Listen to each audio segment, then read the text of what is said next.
Peace to the family, was goody? It's your boy back with another episode. I'm the one and only Jody Wins. Welcome to the Jody Wins Show. We had a little bit of games in the NBA. We had some Monday Night Football.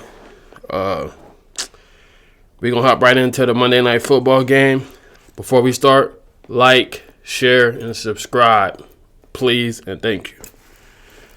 So, yesterday on Monday Night Football, the Cleveland Browns went against the Denver Broncos.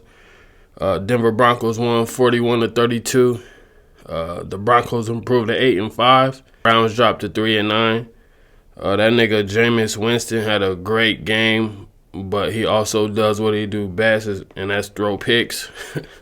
Jameis Winston, he threw for 34 for 58. He completed 34 out of 58 passes, so that's kind of good. He threw for 497 yards, yo. That shit is crazy. Almost 500 yards in a game. He had 4 touchdowns, or he threw for 4 touchdowns, but he also threw 3 interceptions. Nigga Jerry Jeudy had 9 receptions for 235 yards as a receiver, you know. That's a great-ass game. And Moore had 8 receptions for 111 yards. That's a good game, you know. Shout out to Jerry Jeudy, though, you know. 235 yards, not ridiculous. For the Broncos, Mims had 3 receptions for 105 yards. Sutton, or Sultan, however you want to say his name, he had 6 receptions for 102 yards. The game was pretty lit, you know. Late in the game, it was like 1 minute and 50 seconds left. Winston threw an interception. Jaquan caught, intercepted the ball, ran it back for a pick 6. It was 44 yards, still to win. It was a good game, you know. Shout out to Jameis Winston for the game, but dang, my nigga got to stop throwing picks, yo. My nigga is wild. Everybody know he going to throw the pick, so that shit is wild. But that was the only game for Monday Night Football. Let's get into the NBA. Yep. The Hawks went against the Pelicans. The Hawks won 124-112. Hawks improved to 11-11. Pelicans dropped to 4-18. My nigga Trae Young had 12, 15, and 8. Daniels and Johnson both had 19. Shout out to them. You know, shout out to the Hawks. You know, for the Pelicans, McCollum had 29 and 6, and Messi had 23 and 12. You know, the Pelicans, it's a fucking cemetery over there. I don't know, like they might as well, you know, try to get in that Cooper flag, you know, contest, because it's looking real ridiculous over there. You know, Ingram ain't playing. Zion didn't play. Zion is a good player, but I'm starting to think that nigga's a bust. Like, shout out to the Hawks for getting that dub. We had the Celtics go against the Heat. You know, out of the Hawks in New Orleans, my prediction was the Hawks. Let's get that clear. We had the Celtics go against the Heat. My prediction was the Heat, but I was wrong. Nigga Jaylen Brown came back. He played. He had 29 and 7. Pritchard had 25 off the bench. That nigga's got to be the leading go-getter for the 6th man of the year, because that nigga's off the bench coming in, shooting them shots, putting up 20. So, shout out to Pritchard, you know. I don't really see another 6th man in the league right now that's better than him. For the Heat, Jaime Jaquez Jr. had 19 and 10. Tyler Hero had 19. I told y'all yesterday, if Jimmy Butler didn't put up 25, 30 plus, that I was going to write the Heat off all year, but the nigga didn't play. So, you know, they get an excuse for me. Shout out to the Celtics. They cruising through the league. I can see them three-peating. If it's like this, you know what I mean? I can see them three-peating. I can see them winning it last year. I can see them winning this year, and I can see them winning next year. So, unless something happen. But it don't look like nothing happening right now. They just cruising through the league. For the Wolves, I mean, last game we had the Wolves go against the Lakers. The Wolves won 109-80. Blew them niggas out by 29. It was a terrible game for the Stars. You know, the Stars were struggling. Julius Randle led the Wolves with 18. Rudy Gobert stepped up at 17 and 12. I think Anthony Edwards had like 8 points or 10 points, something like that. For the Lakers, D'Angelo Russell led the way with 20. AD had 12 and 11. I think Bron had like 10 points. Bron was struggling. Ant-Man was struggling. Everybody was just struggling. So for the Wolves to still pick up the win, that's what's up. They 10-10, 500 team.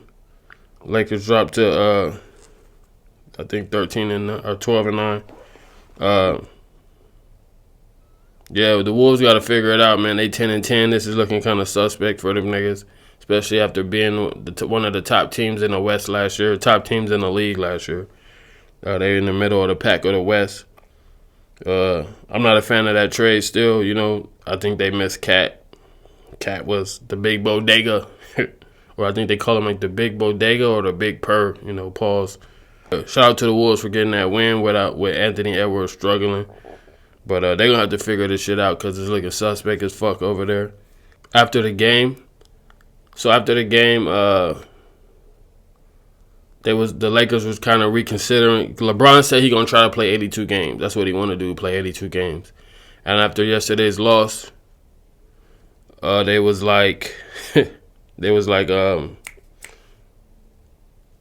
questioning whether they think it's a good idea for LeBron to play 82 games. JJ Redick said if he feel good, then he should play. But he said they're gonna try to manage, LeBron's playing time. They don't feel like he should play all 82 games. They want to rest him. LeBron want to play. JJ Redick said if he healthy, he gonna play, but they gonna day to day. Me, I think.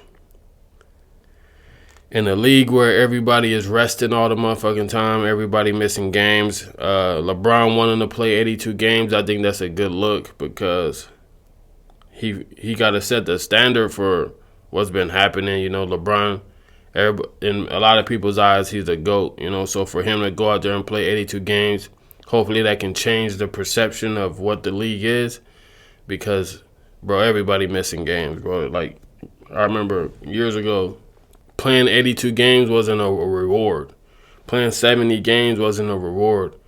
That shit was like fucking mandatory.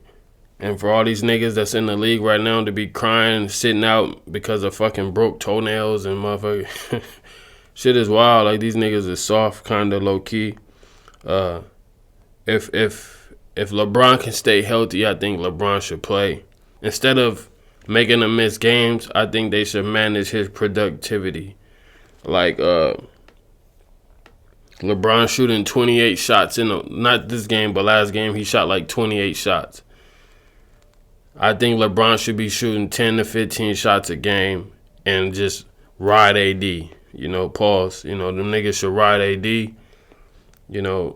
AD putting up 30 and 10 with LeBron taking 28 shots. You know what I mean? So if they can just manage LeBron's productivity, let LeBron be let him transition more into the pure point guard role of the team, and just ride AD.